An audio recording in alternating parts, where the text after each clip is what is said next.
How's it going, everyone? In today's video, I wanted to break down all day 3 picks from the Green Bay Packers. They made 9 selections on Saturday.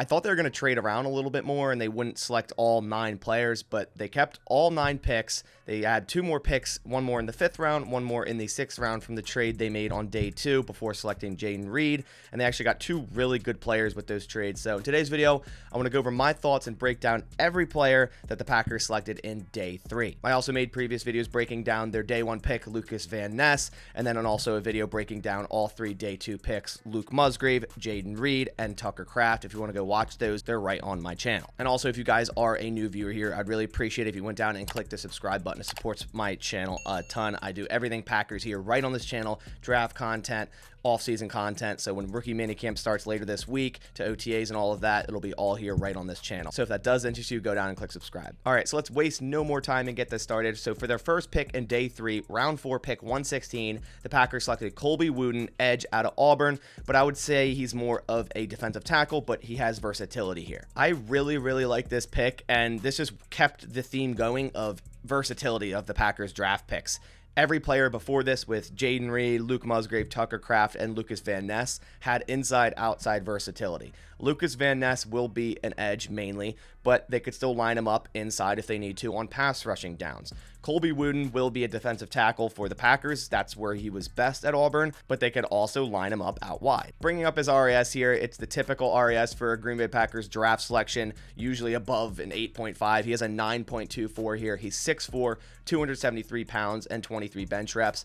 He has bad grade for the weight and bench reps because his RAS is classified as a defensive tackle, where you kind of want defensive tackles to be bigger, but in the Green Bay Packers defense, as a 3-tech or 5-tech defensive lineman, it's totally okay for him to be a little bit undersized. They could have him put on some weight, but for him to be very athletic and versatile, I think that's going to be awesome for the Green Bay Packers defense. We see his speed grade. He has elite speed, 4.79 40. Same with agility grade. He's a great grade there. Good shuttle, good 3-cone, and then also a good broad jump. I really like this draft pick. The Packers lost a lot of snaps in Jerron Reed and Dean Lowry, and I think Colby Wooden will be better than Dean Lowry ever was in the green and gold. And Dean Lowry did have some good seasons with the Green Bay Packers, but I think Colby Wooden's going to add a lot of versatility and a lot of athleticism down low on that defensive line next to Devontae Wyatt, Kenny Clark, and TJ Slayton. And I'm very confident Wooden will be an interior defensive lineman rather than edge for the Green Bay Packers, because he was just so much better at Auburn when he was playing that position. When he played interior defensive line at Auburn, he led the entire SEC in pressures. So he's going to be a true pass rusher as a defensive lineman. I'm really excited to have that type of guy in this Green Bay defense. He can definitely work on his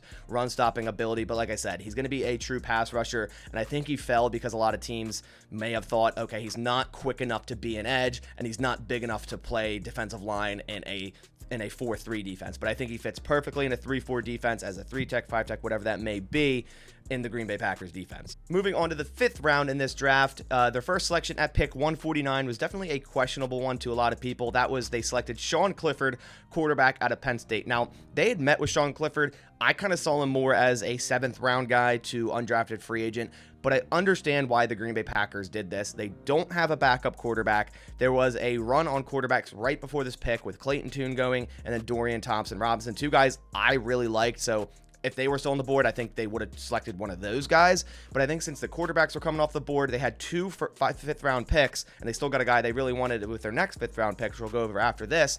I think Sean Clifford was an okay pick. I think it's an early reach for someone like him, but the Packers had a need at backup quarterback. They only had Danny Etling and Jordan Love in the building. They probably will still bring in some minicamp guys or a veteran even at that. So I'm not mad at this pick. I just wish the value was a little bit better, maybe in the 6th or 7th round, because Sean Clifford isn't any type of like wow prospect at the quarterback position. He's actually a pretty good athlete. We see here a 9.04 RAS with a 4.62 40-yard dash. Actually has a decent bit of speed and a really nice 10-yard split there, 1.6, and great agility grade with a good shuttle, good 3-cone, decent vertical, good broad jump. He's 6'2", 218 pounds. Overall, I think Clifford's a nice athletic quarterback and will be a decent backup for Jordan Love. If Jordan Love goes down with an injury, and we don't even know what Jordan Love is to this point, but if he goes down with an injury, the Packers aren't going to be a competitive team anyways. I mean, we'll see how they are even just with Jordan Love. So to get Sean Clifford here in the 5th round, to get a backup quarterback, he has slightly poor mechanics. Like I said, I'm okay with them selecting a backup quarterback. I knew they were going to do it in this draft. I just thought it would be with one of their 6th rounds or one of their 4 7th round picks. But if they wanted their guy, and that's Sean Clifford, because they met with him and they got their guy in the 5th round. Last year, he finished with 210 completions, 2,543 yards, 22 touchdowns, and 7 interceptions. Over his 5-year career at Penn State, he started 4 years from 2019 to 2022. He threw for over 10,000 yards, 82 touchdowns, and 28 interceptions. So he's not a bad quarterback. He has a ton of experience for a rookie. He'll be 25 years old by the time the regular season starts. So the Packers kind of got 2 things here: a rookie at quarterback, but also a rookie with a lot of experience. So bringing a guy into that quarterback room to back up Jordan Love that already has a lot of experience and played a lot of football at Penn State. So I do like the pick there. It's just not where I would have selected Sean Clifford per se. For their second selection in the 5th round, which was part of the trading back in the 2nd round, they picked up pick 159 from the Lions. They selected Dontayvion Wicks, wide receiver from Virginia. And I actually said that look out for the Packers to draft this guy in my recap of day 2. And this is a player I mocked the Green Bay Packers a lot. And I said, this is going to be a Green Bay Packers wide receiver. This guy screams Packers wide receiver. And they selected him in the 5th round. They met with him pre-draft, so it made sense there. And he really started to grow on me as the draft process went on.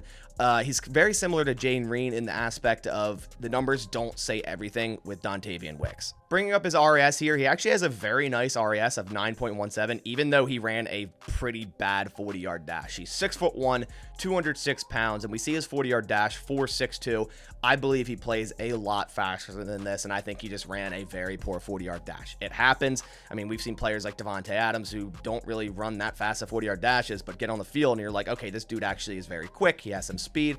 Dontayvion Wicks is that. He's quick. He's not a straight line burner by any means, but I don't believe he's 4.62 slow.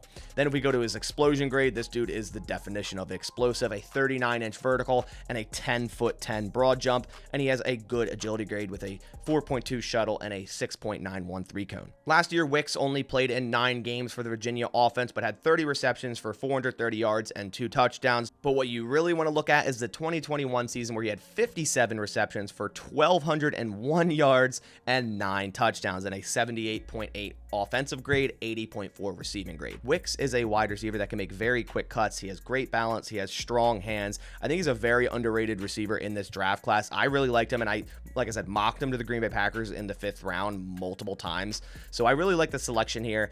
This was probably the most confident I was with one of the players in this draft, in this prospect class, that I thought the Packers were going to draft, and they did exactly that. And like I said, he's not extremely fast in terms of straight line speed, but he's quick off the line. 0 to 60, he has great acceleration as well. Over his 3-year career at Virginia, Wicks played 86.4% of his snaps at out wide receiver. So he's not going to be a slot receiver for the Green Bay Packers, but I think that's going to be Jaden Reed's role. Jaden Reed's going to come right in and be the Packers slot wide receiver. Dontayvion Wicks is going to be a rotational guy at outside wide receiver with Christian Watson and Romeo Doubs. And I would assume Samori Toure would get some snaps in the slot and some outside as well. So I really like adding Wicks into this rotation of wide receivers.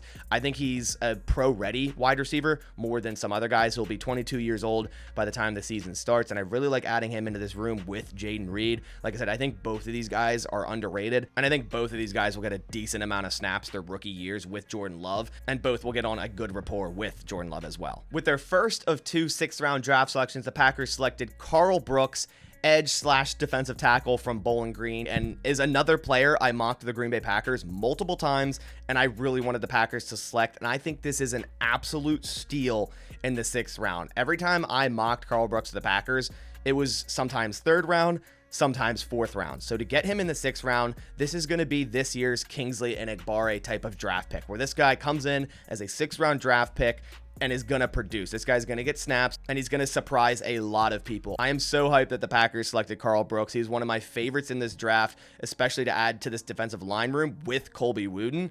I'm just so ecstatic about that. Now, Karl Brooks isn't really an athlete. We see his RAS here, a 5.87. He's 6'3", 303 pounds. So Colby Wooden is a smaller type of defensive lineman, where Karl Brooks is a bigger type of defensive lineman. And then we see his 40-yard dash here, not a fast player, 5.08.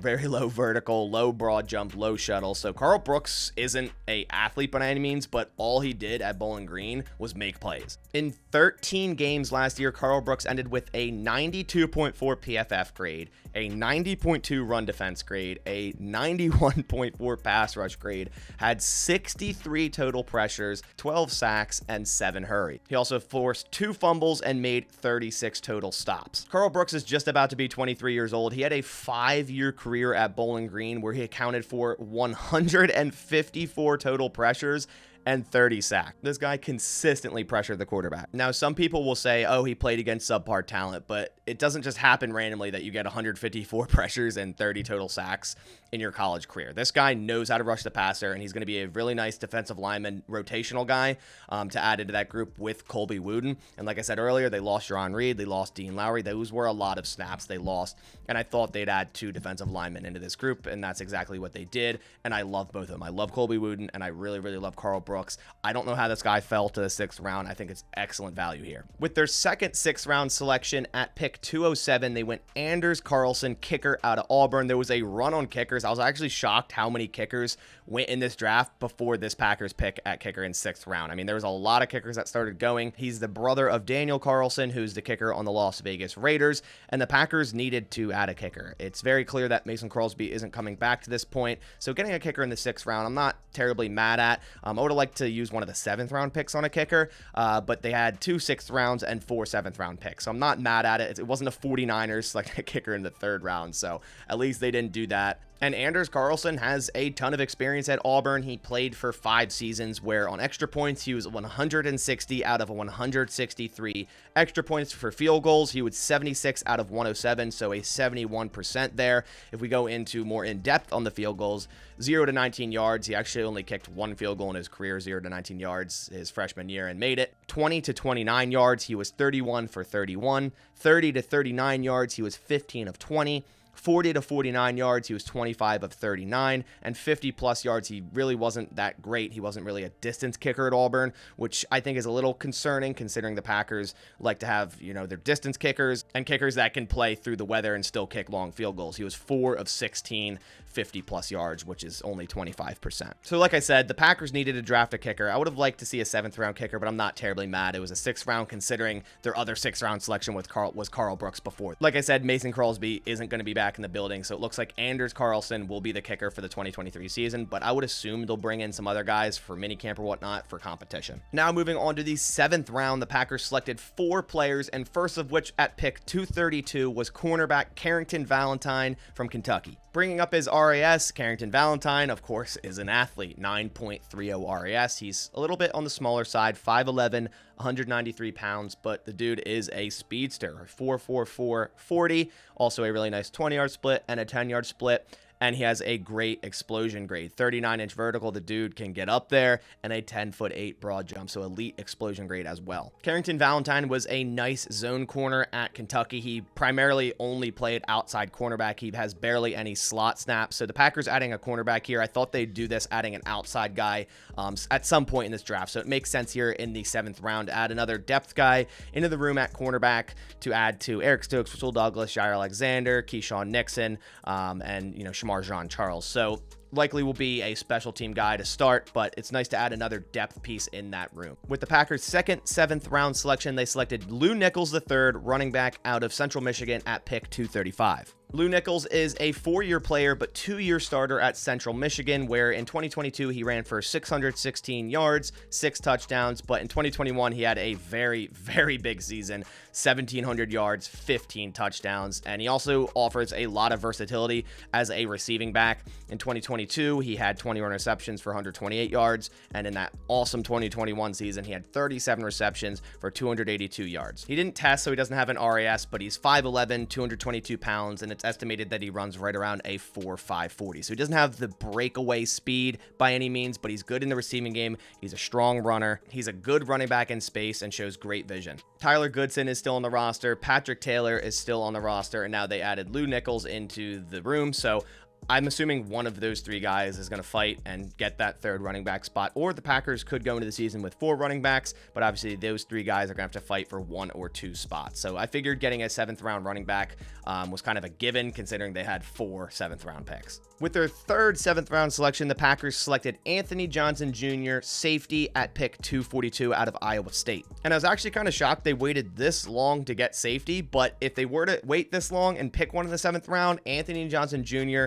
is a great one to select, and I think this guy could honestly end up being a starter at safety. I think this is tremendous value in the 7th round. Bringing up his RAS, he's a pretty decent athlete, an 8.13 RAS. He's 5'11", 205 pounds. He doesn't run a crazy fast 40, a 4.54 40, but he does well in a 10-yard split, so burst off the line, 9.23, and he has a great explosion grade with a 37.5-inch vertical and a 10'5" broad jump. Anthony Johnson is a 5-year player at Iowa State and played a lot of defensive snaps. Over 2,800 total defensive snaps, where he accumulated a total of 175 tackles, 67 stops, 4 forced fumbles, and 2 interceptions. Now, Anthony Johnson Jr. is a cornerback converted into a safety, so he actually also has 1,900 snaps at cornerback in his career at Iowa State, but when he converted to safety, he played more of that box roll, slot roll type of guy, like a star safety, run defense. He's a good hitter, a good tackler. He had 466 total snaps in the box in his career and 248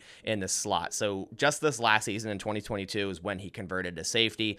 Every year before that, 2018 all the way to 2021, he played cornerback. But I think he was his best ever at safety position, you know, moving around in the box, the slot, and really just playing the ball and playing the run game. So just another player that offers a ton of versatility. He's going to be that run defense type of safety. You can put him in the box on run plays, and if in a pinch, he could go out and play outside cornerback. I really like the Anthony Johnson Jr. pick. The Packers, I kind of feel, needed to add a safety earlier than this. There was some safeties on the board, such as Antonio Johnson and Jamie Robinson, that I thought they could have selected, but ended up, waiting all the way to the 7th round, selecting Anthony Johnson Jr., which I do really like. They met with him pre-draft as well. I just kind of wish they added another safety into that room earlier. The safety room, I think, is like very thin with Darnell Savage, Rudy Ford, Tarvarius Moore, now Anthony Johnson Jr. Tariq Carpenter is now officially, I think, an inside linebacker at this point, but it's not like thin in terms of depth. It's just thin in terms of like overall talent. So I kind of thought they'd add a safety maybe in the 4th or 5th round,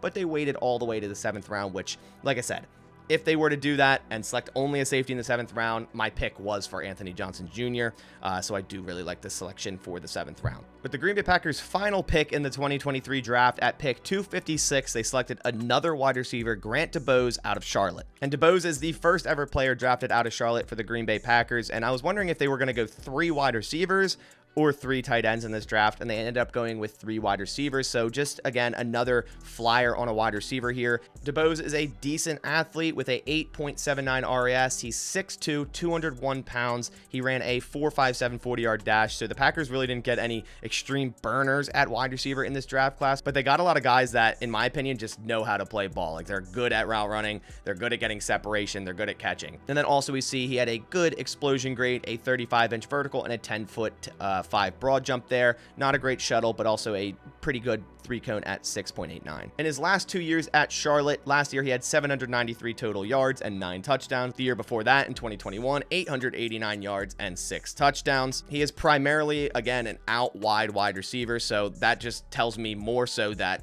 Jayden Reed will be the slot wide receiver in this Packers offense, playing 87.9% of his snaps out wide over his 3-year career. In 2019, he played for Miles, and then Charlotte in 2021 and 2022. DuBose is a nice yak type of wide receiver. He knows how to get open. He's dangerous with the ball in open field and a really, really nice route runner. And getting him in the 7th round, I also think is pretty good value. I like the Packers adding 3 wide receivers into this room. Like I said, it was kind of an unconventional draft for the Green Bay Packers. They tend to go really tall and really fast. So for them to kind of get these more technical wide receivers, I really, really like, because Jayden Reed, Dontayvion Wicks, and Grant DuBose are all very technical, whereas they're not just like a 4-3-5 type of wide receiver where the Packers usually go, and those guys are just like, they run straight and they catch a deep ball or drop balls or have, concentration drop issues, where a lot of these guys, the 3 receivers they drafted in this draft, have really nice hands, are really nice route runners, and simply just know how to get open. So those are the 9 players the Green Bay Packers selected in day 3 of the NFL draft.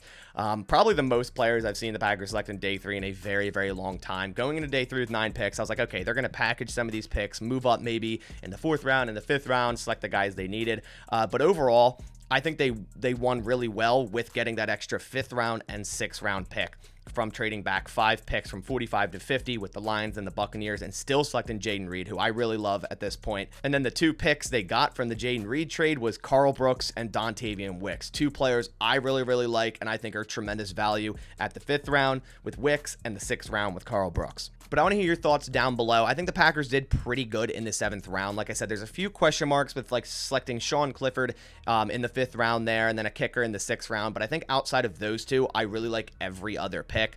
They didn't necessarily need a running back, but it's a 7th round selection, so I'm not really mad at it. I like all 4 of their 7th round selections. And like I said, I love Karl Brooks in the 6th round. Tremendous value. I really like Colby with his versatility inside, outside. And then, of course, I like Dontayvion Wicks, just, again, adding to this wide receiver room of just technical guys that know how to get open, know how to run routes, and can catch the ball. But I want to hear your thoughts down in the comments below. Let me know what you think of day 3 of this NFL draft. I'm going to be releasing a video right after this giving my draft grades overall for the entire Packers draft in 2023, so be on the lookout for that. But that about does it. I'll catch you on the next one. Thanks for watching, and as always, go Packers.